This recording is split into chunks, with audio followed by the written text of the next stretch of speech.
안녕하세요. 자, FRM 설명회라서 제가 설명을 뭘 좀 드려야 되는데, 뭘 설명을, 어떻게 하면 합격할 수 있을까? 뭐 합격하는 방법은 열심히 공부하는 수밖에 없는데, 다른 금융 자격증을 좀 공부하셨던 분들 중에 국제 자격증을, CFA 같은 국제 자격증을 공부하신 분들은 FRM하고 좀 상호 유기적인 관계가 있어서 그래도 접근하기가 좀 쉽다. 상대적으로 좀 쉽죠. 할 수 있는데, 그러지 않고 백그라운드가 그냥 학교에서 재무관리 수업을 들었거나 이런 정도의 수업 들었다. 경영학 전공을 했다. 이런 정도로 FRM을 시험 준비를 하시게 되면 어렵습니다. 시험이. 여러분 스터디 가이드북 이렇게 받으셨는데, 그 스터디 가이드북에 보게 되면 여러 이제 필요한 정보들이 있습니다. 일단은 이게 싼 시험이 아니에요. 비싼 시험입니다. 그러니까 파트 1과 파트 2로 이렇게 두 개로 나눠져 있는데, 파트 1, 파트 2를 다 끝낼 때까지 한 2,000불 들어요. 비싸잖아요, 벌써. 2,000불 드는 시험에다가 그 다음에 불행하게도 학부에서 이런 내용들을 잘 다루지 않습니다. 그러니까 학부에서 다루는 내용이 있긴 있는데, 좀 전통 재무 이론은 학교에서도 당연히 좀 다루는 내용들이 있어요. 그러면 경영학 전공하신 분들은 학교에서 이거 배운 거다. 또는 통계학 전공하신 분들은 통계학 시간에 이거 배운 거다. 이런 것들이 될 수 있는데, 사실은 학부에서 배웠던 내용들이 이 FRM 시험을 치는 데 있어서만큼은요, 굉장히 지엽적입니다. FRM 시험은 그것보다 훨씬 더 광범위한 내용을 다루고 있기 때문에 학부에서 좀 공부를 했다라고 해서, 배웠다라고 해서 내가 좀 쉽게 할 수 있겠구나, 절대로 그렇지 않아요. 그래서 학부에서 그래도 FRM 커리큘럼하고 좀 비슷한 내용을 가르치고 있는 학과가 금융공학과가 있습니다. 금융공학과는 굉장히 아카데믹하죠. 근데 실제로 FRM 시험은 그 아카데믹한 것보다는 좀 더 실무적인 이야기들이 훨씬 더 많아요. 그러다 보니 따로 이거를 어디서 공부를 하기가 되게 어려운 그런 자격증이라서 결국은 의존할 수밖에 없죠. 강의에 의존할 수밖에 없고, 거기다가 혼자서 공부하자 이렇게 하기에 정말 어려운 시험입니다. 기본적으로 혼자 공부가 되지 않는 시험이에요. 혼자 공부하시려고 하게 되면 책을 보고 공부를 하셔야 될 거 아니에요. 어떤 책 보시겠어요? 우리나라 이제 금투협 자격증 중에 이 시험하고 비슷한 시험에 재무위원 관리사가 있습니다. 금투협의 재무위원 관리사 공부를 좀 하신 분은 그래도 이게 좀 몇 가지 과목에서는 그래도 좀 접근하기 쉽다 이럴 수 있는데, 그 재무관리사 위험하고 국제 FRM하고는 결이 많이 달라요. 재무위원 관리사는 외우면 됩니다. 저도 재무위원 관리사 강의도 하고 있는데, 그 재무위원 관리사는 이런 것들 문제가 나올 거예요. 이거 범주 안 벗어나요. 그냥 이거 외우시면 돼요. 전형적으로 이 문제 출제 빈도 높아요. 이렇게 하면 그거 핵심 몇 가지 외우게 되면 거의 만점 받지 않고 그냥 합격만 하겠다라고 하면 웬만큼 합격할 수준까지 금방 도달합니다. 근데 FRM은 그렇지 않아요. 이거 외우시면 됩니다. 그런 거 없습니다.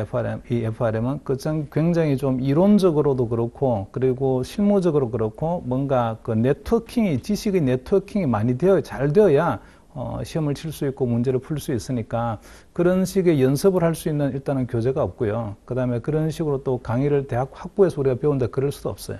그러니까 전적으로 그냥 학원 강의에 의존할 수밖에 없는 그런 시험입니다. 그런 면에서는 이게 출구가 별로 다양하지 않는 그런 시험이다 보니 일단은 접근하시기가 좀 까칠한 시험이죠.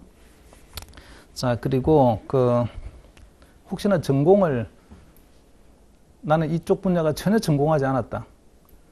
경제학이나 경영학이나 금융통계 이런 쪽을 나는 전혀 모른다. 그런 분들 같은 경우에 이 시험 되게 어려울 것 같은데 좀 까칠하겠다 이렇게 생각할 수 있는데, 사실 학부 전공을 이 분야를 했건 안 했건 큰 차이가 나질 않아요. 제가 그냥 이렇게 말씀드리기는 좀 직설적으로 아주 정확하진 않지만, FRM 시험에서 다루는 그 주제가요, 학부 수준의 주제는 넘어서요, 그냥. 대충 한 석사 수준의 공부를 해야 되는 거다. 이런 정도의 그런 시험이라고요. 그러면 석사 정도의 그런 공부를 해야 되는 시험이면 진짜 어렵지 않아요? 이렇게 생각할 수 있는데, 물론 어렵긴 하죠. 다루는 내용은 석사 수준의 그런 지식을 필요로 한 내용들을 많이 다뤄요. 근데 시험은 그것보다는 조금 더 난이도가 낮게 나오면서 대신에 좀 다른 지식을 응용하거나 네트워킹할 수 있니? 다른 과목하고 이렇게 묻습니다. 그러니까 하나의 과목만 따져서 보게 되면 이거는 박사과정에서 공부해야 되는 건데 왜 이런 걸 해? 이런 류의 내용들도 있긴 있어요. 근데 그런 거에 메모리 되어서 이렇게 발목을 잡히게 되면 진도가 전혀 나가질 않아요. 그 뒤는 뭘 모르겠다고요. 혹시 책 보신 적 있으십니까? FRM 관련된 시험 문제, 책, 교재. 그 책을 보시게 되면 이상한 곤충도감 같은 기호들 막 나와요. 그런 기호들을 보는 순간 아주 그냥 좌절하게 됩니다. 이거 전혀 나하고 상관없는 학교 다닐 때 인테그랄 기호 있잖아요. 적분하라는 기호. 인테그랄 기호만 나와도 벌써 이게 무슨 지렁이 기어가는 기분이 드는데, 근데 인테그랄이 한 개가 아니고 두 개가 나와서 중적분이 되게 되면 그때부터는 멘붕입니다. 이게 뭘 하라는 소리인지 그런 류의 기호들이 이렇게 많이, 수식 기호들이 되게 많이 있다고요. 그런 류의 수식 기호들이 되게 많이 있다 보니 참을 책을 딱 펼치는 순간, 야, 이거 나한테는 어렵겠군. 나한테는, 그 다음에, 그래도 나는 볼 수 있다는 수학하신 분들은, 전공하신 분들은 그래도 나 이런 거 많이 봤으니까 그래도 좀 들여다보게 되면 이해가 되겠지. 이게 수학을 하시는 분이 그 공식을 보고서는 이게 이렇게 유도가 되었겠구나라는 거는 다른 분에 비해서 유리할지 모르겠지만 이 시험은 수학 시험이 아니고요. 금융 시험이에요. 그러니까 수학적으로 내가 전개를 잘하고 뭘 잘 풀 수 있다라고 해서 금융의 문제를 잘 풀 수 있다는 거는 완전 다른 이야기입니다. 그래서 나중에 시험 공부를 하시게 되면 달리 선택을 공부할 수 있는 루트가 별로 없다 보니까 그냥 강의에 의존해야 되는 게 되게 많고요. 그래서 혼자 공부하기가 정말 어려운 시험이다. 일단 그렇습니다. 제가 학원을 홍보하려고 그렇게 말씀드리는 게 아니고 FRM 시험을 내가 해보겠다라고 생각하시는 분들, 그런 분들은 처음부터 있잖아 마음을 하겠다라고 마음 먹게 되면 혼자 이 길을 가겠다라면 정말 어려운 길이라고요. 그래서 선택은 두 개밖에 없는 거예요. 하겠다고 하지 않겠다 두 가지를 선택하면 되고, 그리고 만약에 하겠다라고 선택하면 혼자 가기는 어려워요. 그리고 혼자 가기 어려워서 그러면 내가 스터디 그룹으로 이제 아는 사람들하고 이렇게 네트워킹을 해가지고 같이 한번 해볼까? 안 됩니다.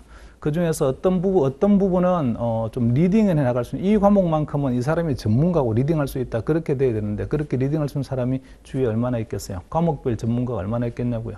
불가능하죠. 그래서 일단은 공부를 하겠다라고 생각하면은 이거는 그냥 학원 의존적입니다. 거기다가 좋은 점이 하나 있긴 있어요. 우리나라 학원들이요, 굉장히 시험 오리엔트드 돼 있어요. 그러니까 요렇게 문제 푸시면 됩니다라든지, 요렇게 연결하게 되면 이런 문제들 나올 수 있어요라든지, 이런 부분들은, 우리나라 학원이 정말 세계적으로 경쟁력이 있습니다. 그러니까, 그래서 조금은 시행착오를 줄이거나 또는 공부해야 될 요령을 갖다가 좀 배우거나 이런 면에서는 학원에 의존하는 게 사실은 보게 되면 굉장히 좀 그래도 비용을 지불하긴 하지만 가성비 높게 빨리 있잖아요. 합격하는 방법입니다.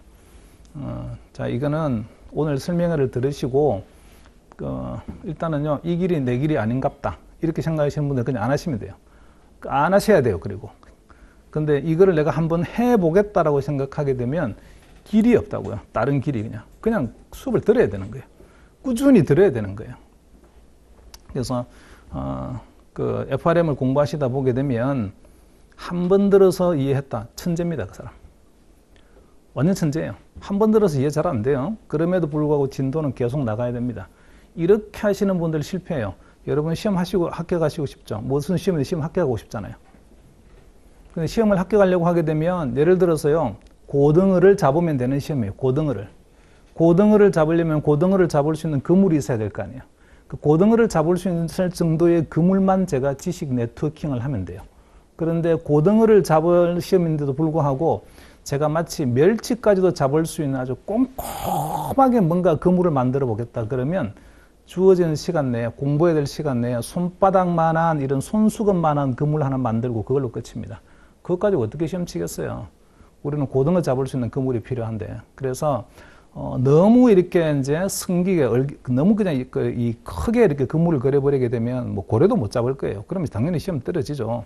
우리는 고등어 잡을 수 있을 정도의 그물만 만들면 되는데, 근데 거기서 학구일에 불타서 나는 이거를 그냥 끝장을 보겠다 이렇게 하면서 막 그냥 공부하시게 되면 FRM 공부를 하시지 마시고 대학원을 진학을 하세요. 금융공학과로. 우리는 시험을 합격해야 되는 거니까 적당한 타협이 필요하다고요. 자, 이 정도까지 하고 딱 끝 이렇게. 근데 이제 그런 거를 변별할 수 있는 그런 누군가가 있어야 되는데 그 변별하는 것들은 강의하시는 강사님들이 대부분 다 그런 걸 변별을 해주십니다. 여기까지 멈추자. 이 이상까지 가는 거는요 시험하고 상관없고 교재에 나와 있지만 과감히 버려 이렇게 하고 뭐 이야기를 합니다. 때로는 불과 한 줄에 불과한 그런 이야기, 한 줄에 불과한 교재의 내용이지만 이 한 줄에 불과한 거에 보면은 사실 한 2장, 3장까지도 말을 할 수 있는 대단히 중요한 주제가 있고 이 한 줄이 어떤 중요한 기폭제가 되어서 다른 내용들하고 이렇게 네트워킹이 되는 거야. 그런 있잖아요. 그죠? 그런 대단히 중요한 내용들도 있습니다. 그런 거는 한 페이지 하는데 그냥 하루를 쓰는 경우도 있어요. 근데 그런 거를 사실은 잘 이해를 처음에는 못 하시니까 그거를 혼자서 그걸 판단하는 게 되게 어렵고 누군가 앞길을 끌어주는 사람이 있으면 그러면 좀 쉽게 갈 수가 있다고요. 자, 그게 물론 하루아침에 다 그렇다고 해서 다 되는 건 아닙니다. 시간이 많이 필요해요. 한 번 들어서 이해하시면 천재라고 제가 말씀을 드렸고 한 2번쯤 듣게 되면요 대충 길이 이런 거구나 느낌이 옵니다. 그리고 한 3번쯤 듣게 되면 그러면 시험은 볼 수 있겠다 이런 정도가 돼요.